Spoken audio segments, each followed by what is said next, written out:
कुछ मौलवी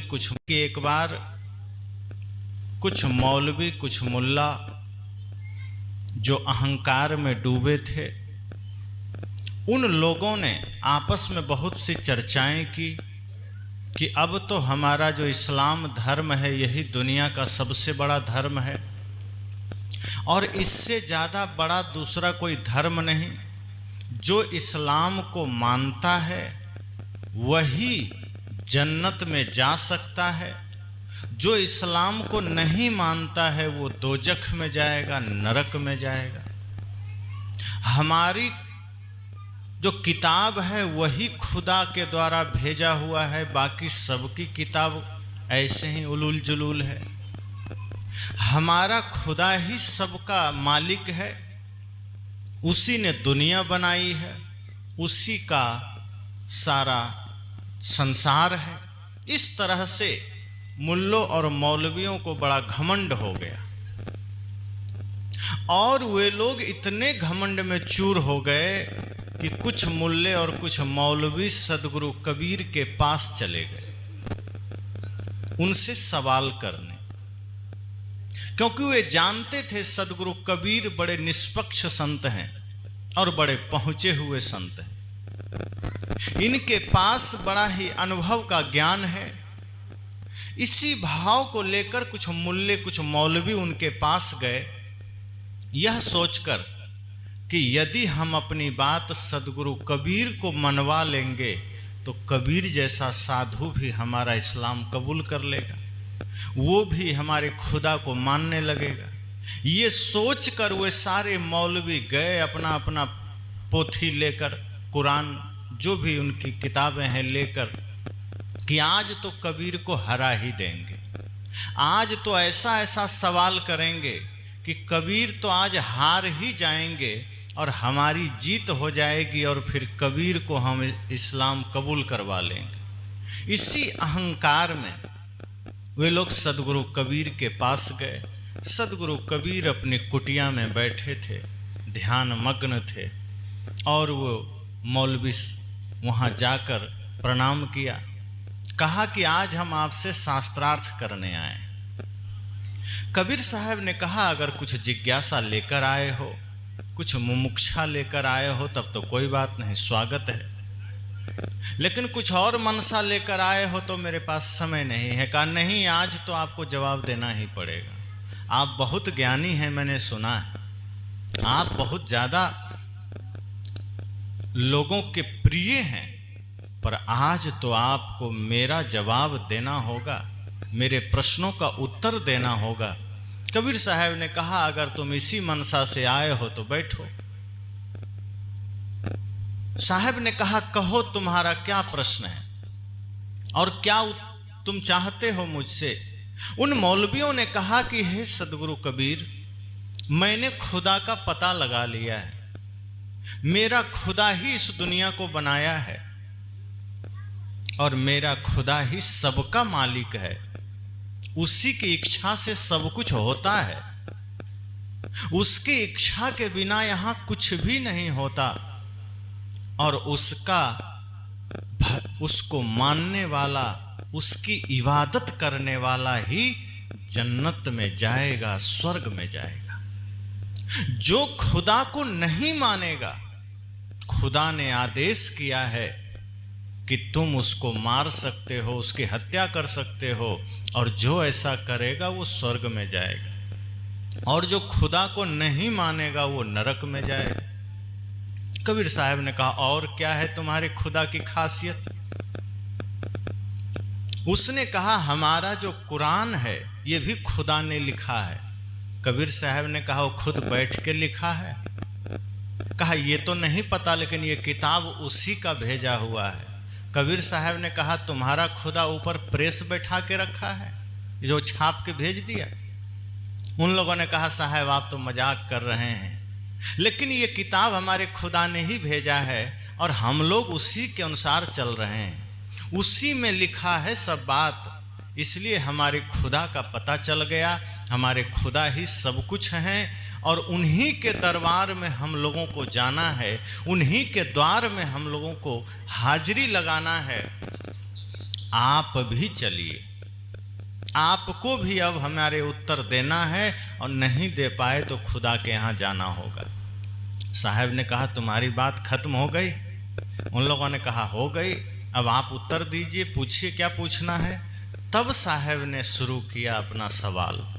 कहा ऐ मौलवियों, ऐ फकीरों, ऐ दरवेशों, तुमसे मेरा कुछ सवाल है।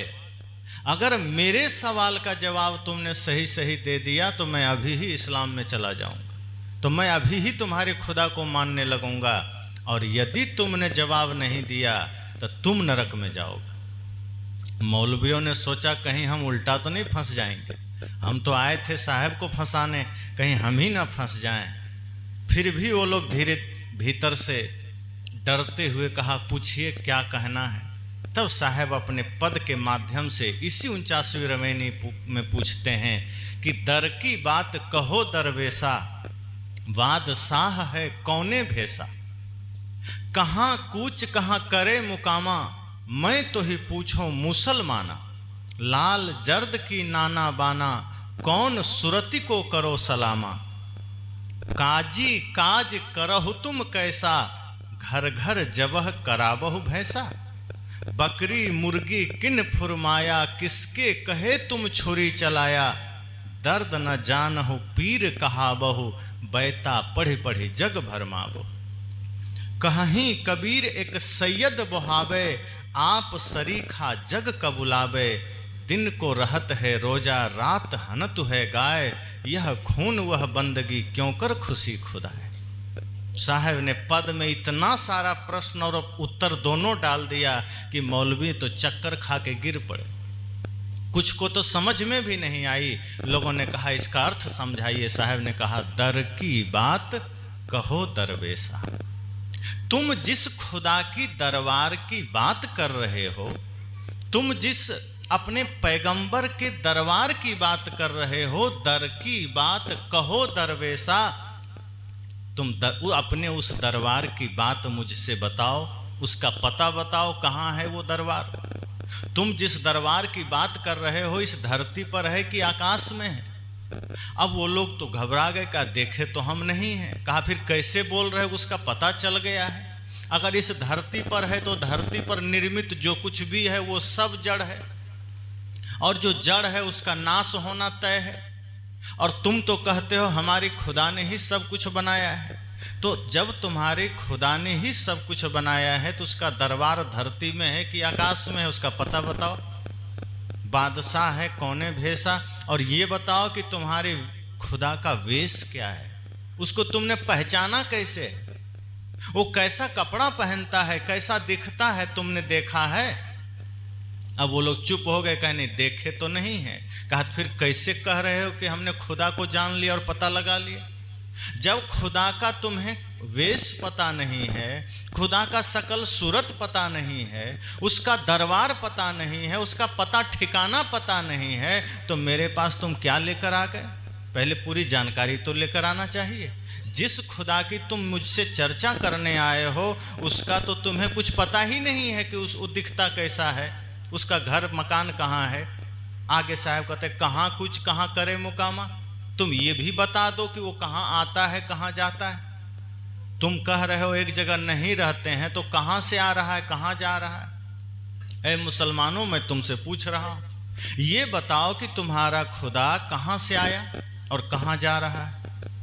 ना तो तुम्हें उसका पता मालूम है, ना उसका तुम्हें वेशभूषा मालूम है, ना तो वो कहाँ से आया कहाँ गया ये मालूम है, ना उसकी यात्रा का कुछ ध्यान है। फिर तुम किस आधार पर कह रहे हो कि खुदा को मैंने जान लिया है।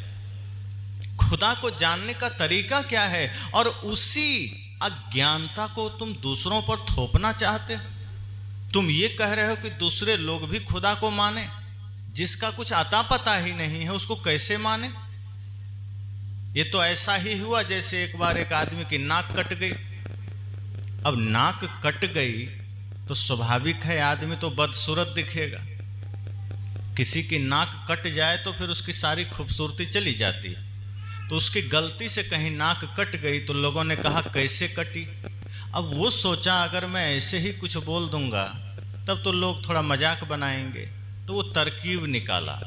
वो सोचा कुछ ऐसा बोलें कि 2-4 लोग और नाक कटा लें, ताकि हमारे साथ 2-4 लोग शामिल हो जाएं। तो अब एक से भला दो, एक की नाक कटी और 4-5 की और कट जाए तो संतोष मिलता है कि नहीं, मेरा अकेले का नहीं, और भी 2-4 लोग हैं, तो उसको भी लोग शकल से बदसूरत कहेंगे, हमको अकेले थोड़े कहेंगे। तो वो बहुत दिमाग लगाया, सोचा बेचारा क्या किया जाए।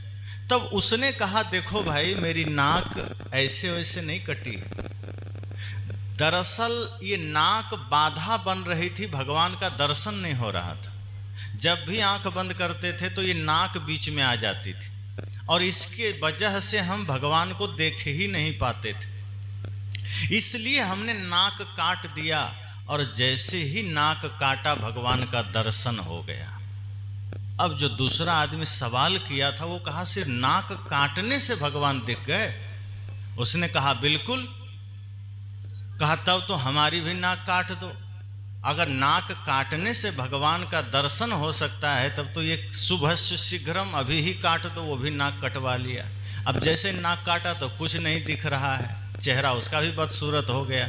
उसने कहा, अब तुम झूठ बोल दिए मुझसे, तुम तो ठग लिए मुझको, ये तो बिल्कुल छल है, कुछ भगवान नहीं दिख रहा है। उस आदमी ने कहा, तो तुम दूसरों को सच बता दो। कहा नहीं, हम क्यों सच बताएं, हम भी यही बताएंगे कि भगवान के दर्शन में बाधा है, क्योंकि हम अकेले क्यों कटाएं। अब यही चक्कर में वो भी दूसरों को यही बताने लगा कि भगवान को देखने में नाक बाधा थी, इसीलिए नाक कटवा लिए। इस तरह से 10, 15, 20, 50 की संख्या में उसकी भी एक जमात बन गई। साहब ने कहा, यही तो तुम कर रहे हो। खुदा का आता पता नहीं है, उसका ठिकाना नहीं है, देखने का तरीका मालूम नहीं, और दुनिया को तुम खुदा का दर्शन करवा रहे हो। तुम्हें खुद मालूम नहीं है खुदा कैसा है। जिसने खुद पता नहीं किया कि खुदा है कैसा, वो दूसरों को बताया जा रहा है। बुझा हुआ दीपक कहीं दूसरे दीपक को जला सकता है? कभी भी जला हुआ दीपक ही दूसरे दीपक को जला सकता है। जो आदमी खुद बंधन में है वो दूसरे का बंधन काट सकता है क्या? जो आदमी खुद नरक में है वो दूसरों को स्वर्ग भेज सकता है क्या? अंधा किसी को राह बता सकता है क्या? सदगुरु कबीर ने कहा, तुम तो वही काम कर रहे हो। तुम्हें खुद पता नहीं है खुदा का, तुम्हें खुद ज्ञान नहीं है परमात्मा का, और तुम दूसरों को तलवार के बल पर हिंसा करके इस्लाम कबूल करवा रहे हो, और सोच रहे हो कि सबको हम खुदा का पता बता देंगे। तुम्हें तो खुद ही खुदा का पता नहीं है। साहब ने कहा, कहाँ कूच कहाँ करे मुकामा, मैं तो ही पूछूं मुसलमाना, इसलिए तुम बताओ कि वो खुदा कहाँ से आता है, कहाँ जाता है, क्या उसका रहस्य है, बताओ, हम मान लेंगे। तुम कुछ तो बताओ, कुछ तो पता बताओ, अनजाने में कैसे मान लेंगे। आदमी बाजार एक घड़ा खरीदने भी जाता है तो ठोंक के 4 बार देखता है कि घड़ा ठीक है कि नहीं। तुम खुदा को मानने की बात कर रहे हो और बिना आता पता के।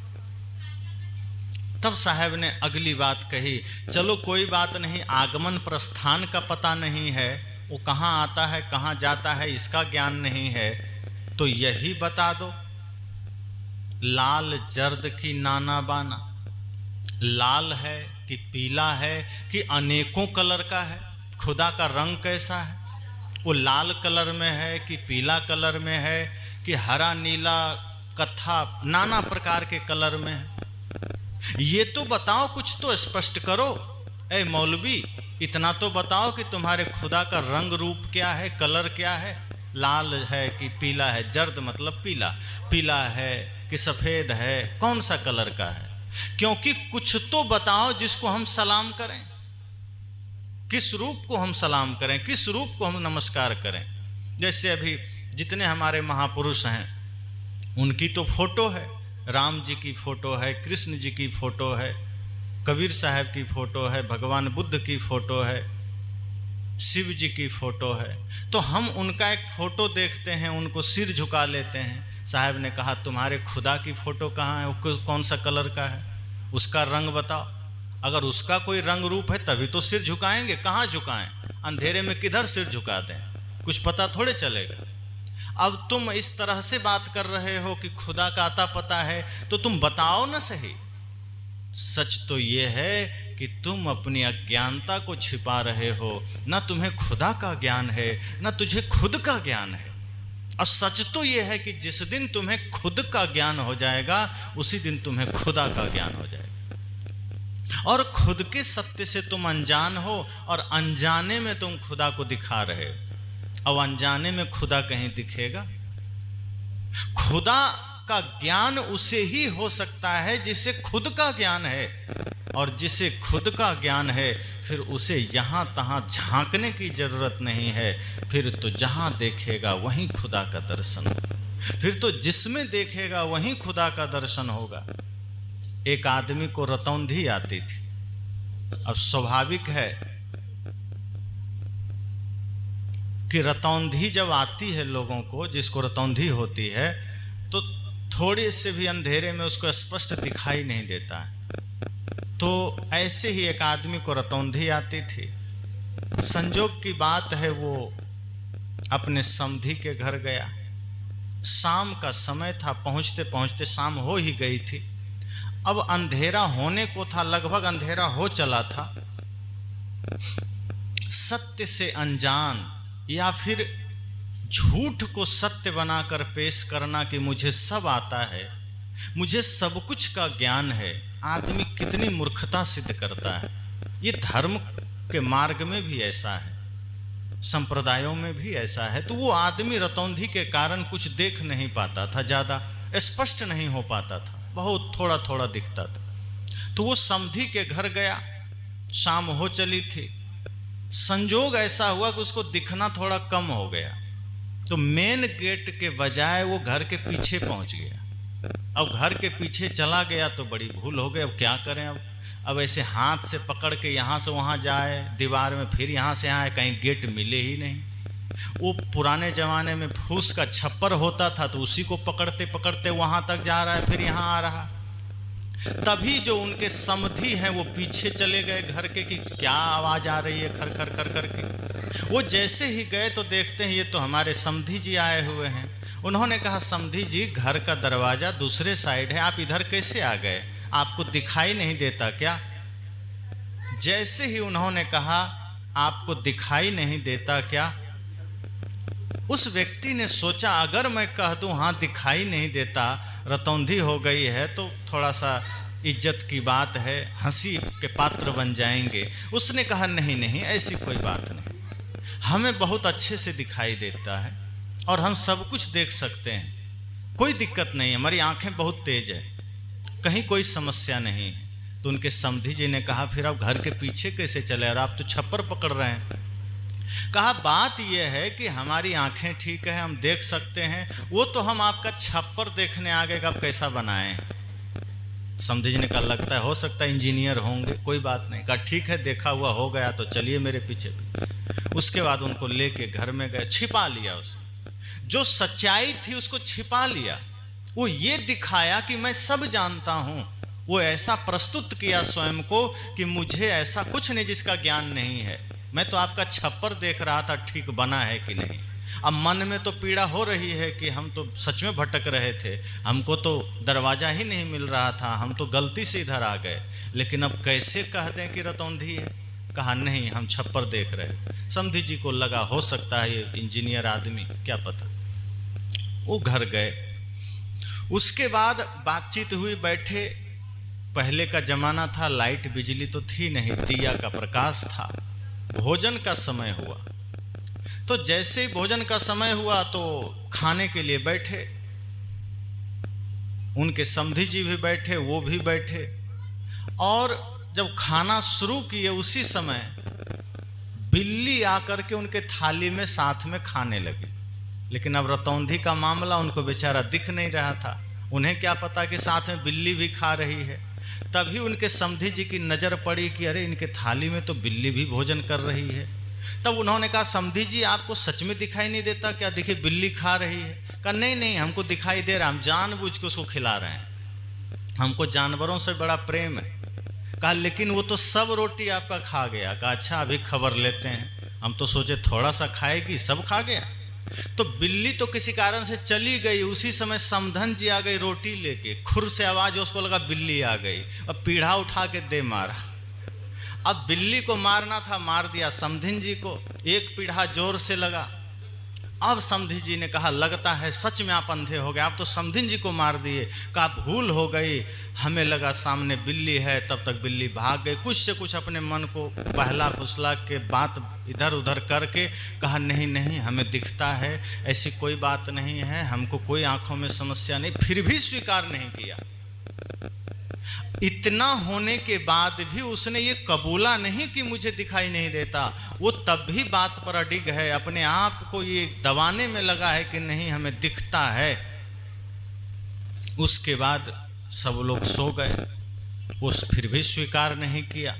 मन में ग्लानि तो हो रही थी कि ओह शुरू में ही बता देते, रतौंधी होती है तो कितना बढ़िया सब लोग उंगली पकड़ के ले जाते, ले आते, खिलाते सुलाते। नहीं बोल करके हम फंस गए। और आधी रात को उसको लघुशंका लगी, पेशाब जाना था। अब सोचा रात का समय है, वो तो एकदम थोड़ा सा प्रकाश था तब ये दशा हुई। अब तो चारों तरफ अंधेरा है और बाहर जाना है।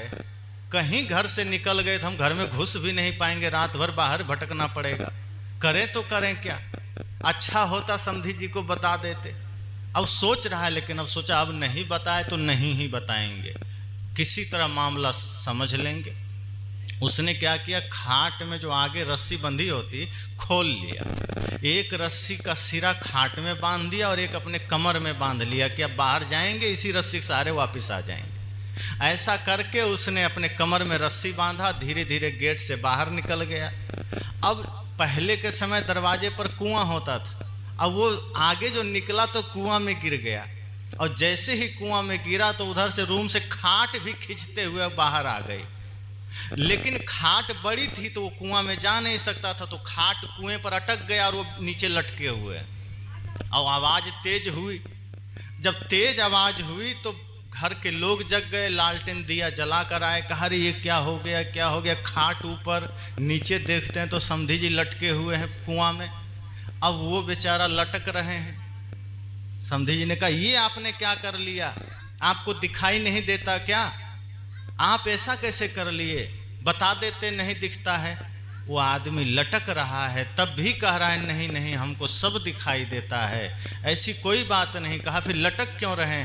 कहा समधिन जी को पीढ़ा मारे उसी के लिए ग्लानि कर रहे हैं, इसी का पश्चाताप करने के लिए कुआं में लटक रहे हैं। वो नहीं बताया। परिणाम क्या हुआ? हंसी का पात्र बना, समस्याओं से सामना करना पड़ा। और मिला क्या? कुछ नहीं। सत्य को छिपाते रहा, हर कदम पर सत्य को छिपाते रहा। एक बात में कह देता कि आंखों में थोड़ी समस्या है, शाम को दिखाई नहीं देता, कुछ लोग सहयोग कर देते। लेकिन आदमी का मन ऐसा भ्रम पैदा करता है कि नहीं हमको दिखाई नहीं देता, हम अज्ञानी हैं। इस धरती का सबसे बड़ा ज्ञानी और जानकार तो हम ही हैं, हमको दिखाई नहीं देगा। इसी अहंकार में वो लास्ट तक पड़ा रहा। और क्या मिला? कुछ नहीं। साहब ने कहा ए मुल्लों, ए मौलवियों, तुम भी तो यही कर रहे हो। खुद तुम्हें नहीं दिख रहा है खुदा कहाँ है, खुद तुम्हें पता नहीं है खुदा का रंग रूप कैसा है, खुद तुम्हें पता नहीं है खुदा किस रंग का है, किस कलर का है, और तुम दूसरों को खुदा का पता बता रहे हो, तुम दूसरों को खुदा की पहचान करा रहे हो। ये तो ऐसा ही हुआ जैसे अपने को कुछ भी ज्ञान नहीं और दूसरों को स्वर्ग बांट रहे हो। अपना दिया बुझा हुआ है और दूसरे का दिया जला रहे हो। इसलिए साहब ने प्रश्न किया कि लाल जर्द की नाना बाना, कौन सुरती को करो सलामा। ये बताओ तुम्हारा खुदा किस रंग का है, तुम्हारा खुदा किस कलर का है, बताओ, ताकि मैं उस रंग रूप को सलाम कर सकूं। अब तो सभी मौलवी शांत हो गए।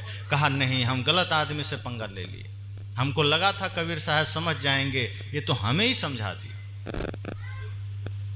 तब कबीर साहब ने कहा जाते कहाँ हो, बैठो अभी, अब तुम्हारा हिसाब हम करेंगे। वो काजी, वो मुल्ला, वो मौलवी सोचा यहाँ दाल नहीं गलेगी, अब तुरंत भाग चलते हैं, किसी और को फंसाएंगे। साहब ने कहा रुको रुको, अब तुम आ गए हो तो जा कहाँ रहे हो, अभी बैठो, अभी मामला पूरा समाप्त नहीं हुआ है, अब मेरी बारी है कहने का। अब तक तो हम तुम्हारे प्रश्नों का उत्तर दिए थे, अब मेरे प्रश्नों का उत्तर दो।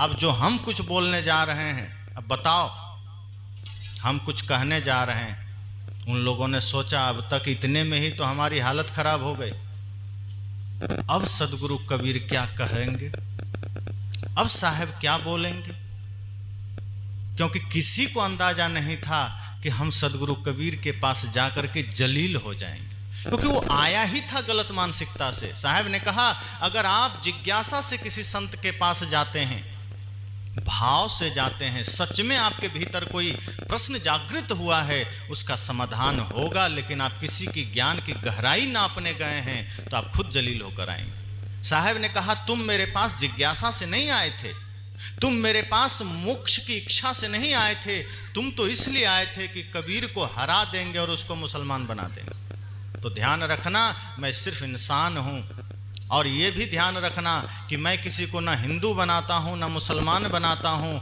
ना सिख ईसाई जैन बौद्ध बनाता हूँ, मैं लोगों को सिर्फ इंसान बनाता हूँ।